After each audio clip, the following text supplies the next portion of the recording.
Sa mga balitang pambansa, nababahala nga po ang National Bureau of Investigation o NBI sa mga donasyon na ibinigay ng ilang grupo na iniuugnay sa mga Chinese spy.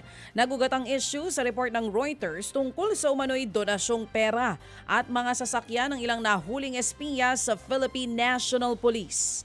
Ang tingin ng NBI, paraan ito ng mga spy para pasukin ang mga LGU at ahensya ng gobyerno para makakuha ng mga sensitibong impormasyon.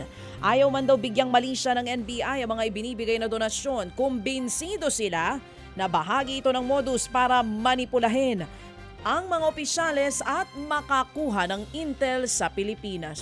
Iba ang komento ng NBI sa naging komento kahapon natin.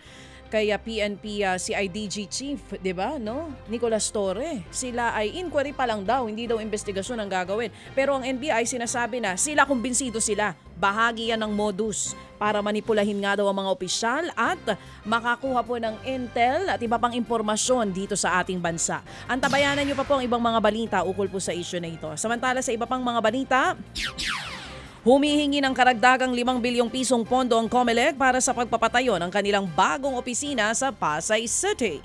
Ayon kay COMELEC Chairman Attorney George Garcia, may pondo na sila sa pagpapatayo ng nasabing gusali. Pero kulang po ito kaya kailangan pang madagdagan. Higit 8 bilyong piso ang halaga ng orihinal na plano para sa bagong tanggapan ng COMELEC noong 2018.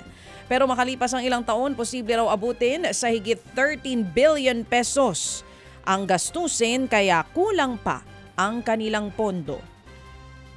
Pinag-iingat naman po ng Department of Health o DOH ang publiko laban sa matinding init ng panahon. Ang babala nga po ng DOH, posibleng mauwi sa heat cramps, heat stroke at heat exhaustion ang masyadong pagbibilad sa init ng araw. Kabilang po sa sintomas sa mga ito ang pagkahilo, pananakit ng ulo at pagsusuka. Nauna nang nagbigay babala ang Pag-asa na posibleng abutin po ng hanggang 46 degrees Celsius ang heat index o damang init sa Metro Manila kahapon at maging ngayong araw.